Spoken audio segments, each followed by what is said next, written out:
आज फिर से इस चैनल में स्वागत है। आज बहुत ही इम्पोर्टेंट टॉपिक हिंदी का प्रश्न यहाँ पर लेकर आए हैं, जो कि पिछले सीटेट परीक्षाओं में पूछे गए हैं। तो बिना देर किए हुए मैं स्टार्ट करता हूँ। पहला क्वेश्चन है, जैसा कि आप लोग देख रहे हैं, घर की भाषा और विद्यालय में पढ़ाई जाने वाली भाषा। ऑप्शन है इसका सदैव समान होती है। बी नंबर है समान हो सकती है, सदैव अलग होती है। डी सदैव टकराहट से गुजरती है। आप लोग सही सही आंसर कीजिए, इसका कमेंट करके बताइए। पहला क्वेश्चन जो है, पहला जो ऑप्शन है सदैव समान होती है, ये कोई ज़रूरी नहीं है कि घर की भाषा और स्कूल की भाषा एक समान होना ही चाहिए, क्योंकि घर में बच्चे जो बोलते हैं वो अलग भाषा होती है और स्कूल में एक मानक भाषा होता है। तो दोनों जो है समान, सदैव समान नहीं होती है। दूसरा क्वेश्चन है बी नंबर, समान हो सकती है। ये सही है, समान हो सकती है। हो सकता है घर में अगर हिंदी भाषा बोलता है तो स्कूल में भी हिंदी बोला जाता है, तो वो समान हो सकती है, लेकिन सदैव समान होती है ये गलत है। सदैव अलग, अलग भी हमेशा अलग नहीं होगा। जब समान हो सकती है तो अलग कैसे होगा, ये भी नहीं होगा। सदैव टकराहट से गुजरती है तो बिल्कुल होगा ही नहीं। इसलिए ऑप्शन नंबर बी जो है इसका सही हो जाएगा। अगला क्वेश्चन 2 नंबर का है, प्राथमिक स्तर पर हिंदी भाषा शिक्षण के लिए सबसे अधिक महत्वपूर्ण है। प्राथमिक स्तर मतलब 1 to 5।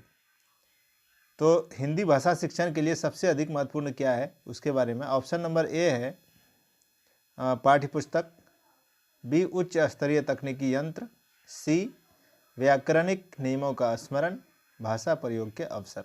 मतलब भाषा शिक्षण के लिए सबसे अधिक महत्वपूर्ण क्या है। पाठ्य पुस्तक, अगर पाठ्य पुस्तक नहीं भी रहेगा तो भी भाषा का शिक्षण हो सकता है। उच्च स्तरीय तकनीकी यंत्र, ये भी नहीं होगा। क्लासरूम में कंप्यूटर, प्रोजेक्टर, ये सब नहीं भी रहेगा तो भी भाषा शिक्षण आसानी से हो जाएगा। व्याकरणिक नियमों का स्मरण, भाषा सीखने के लिए व्याकरणिक नियमों को जानना जरूरी शुरुआती दौर में नहीं है। भाषा प्रयोग के अवसर, ये सही है। बच्चे को जितना अवसर मिलेंगे भाषा प्रयोग का, बच्चे उतना भाषा को सीख पाएंगे। इसका ऑप्शन नंबर डी जो है वो सही हो जाएगा।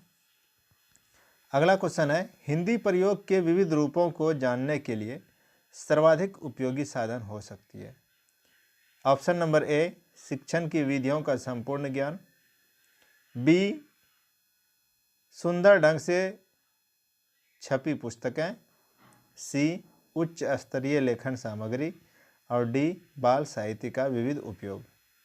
एक नंबर तो होगा ही नहीं, शिक्षण विधियों की संपूर्ण ज्ञान। अगर शिक्षण की विधि का संपूर्ण ज्ञान नहीं होगा तो क्या बच्चे भाषा नहीं सीख पाएंगे? सीख पाएंगे। इसलिए ये जो है ये गलत हो जाएगा।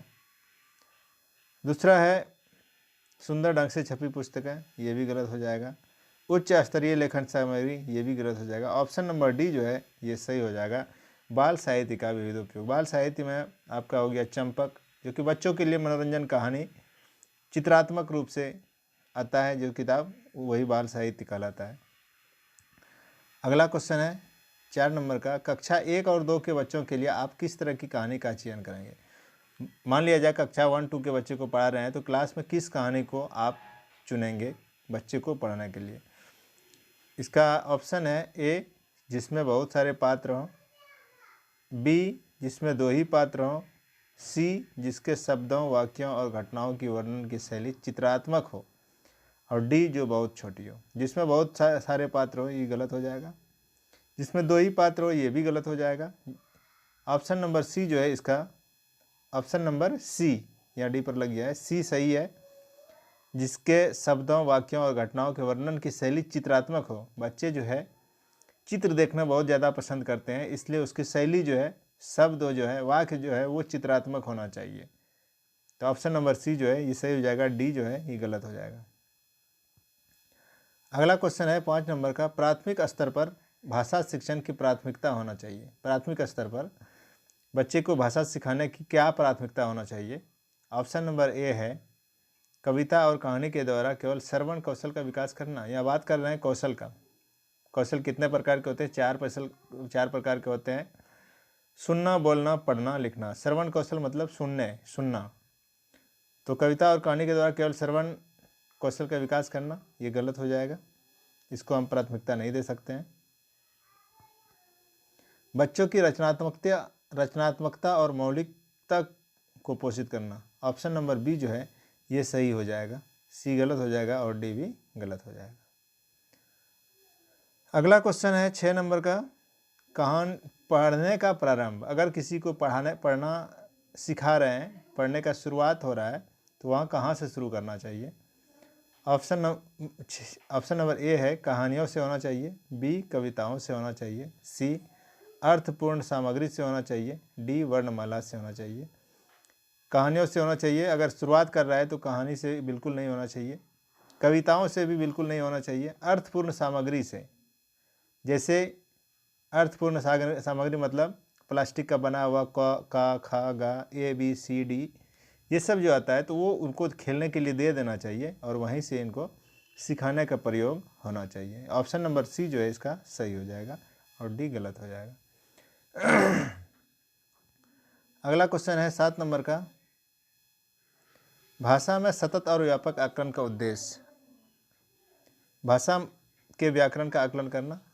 अगर आकलन कर रहे हैं, सतत आकलन और व्यापक आकलन हो रहा है, तो क्या सिर्फ उसमें व्याकरण का ही आकलन किया जाएगा? नहीं, ऑप्शन नंबर ए जो है ये गलत हो जाएगा।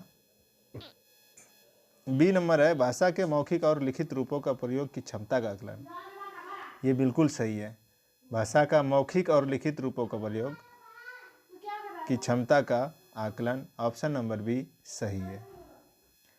अगला क्वेश्चन है भाषा हमारे परिवार में बिखरी मिलती है। ये बिक्री नहीं है, ये बिक्री नहीं है बल्कि ये बिखरी है। यहाँ पर प्रिंटिंग मिस्टेक्स है, ये बिक्री नहीं है बल्कि ये बिखरी है। बिखरी मतलब बिखरा हुआ।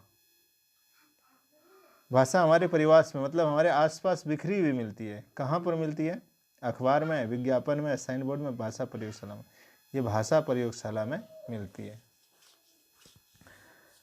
अगला क्वेश्चन है भाषा के बारे में कौन सा कथन उचित है?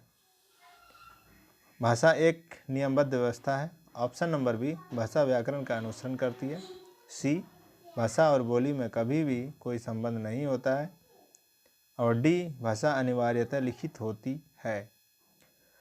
इसका सही आंसर हो जाएगा ऑप्शन नंबर ए, भाषा एक नियमबद्ध व्यवस्था है। अगला क्वेश्चन देखते हैं हम लोग। प्राथमिक स्तर पर भाषा सिखाने से तात्पर्य है भाषा का व्याकरण सिखाना, उच्च स्तरीय साहित्य पढ़ना, भाषा का प्रयोग सिखाना, भाषा वैज्ञानिक तथा स्पष्ट करना। इसका ऑप्शन सही जो होगा वो हो जाएगा भाषा का प्रयोग सिखाना। भाषा सिखाने से का उद्देश्य क्या है कि भाषा वो अच्छी तरह से भाषा का प्रयोग कर सके। तो आज का क्लास यहीं पर समाप्त करते हैं। मैं आशा करता हूँ कि आप लोग को ये वीडियो अच्छा लगा होगा। मेरे चैनल को ज़्यादा से ज़्यादा शेयर कीजिए, सब्सक्राइब कीजिए, कमेंट कीजिए, लाइक कीजिए। और जो मेरे चैनल को पहली बार देख रहे हैं, जो अब तक सब्सक्राइब नहीं किए हैं, वो जितना जल्दी हो सके सब्सक्राइब करें ताकि आने वाला वीडियो सबसे पहले आपके पास पहुँचे।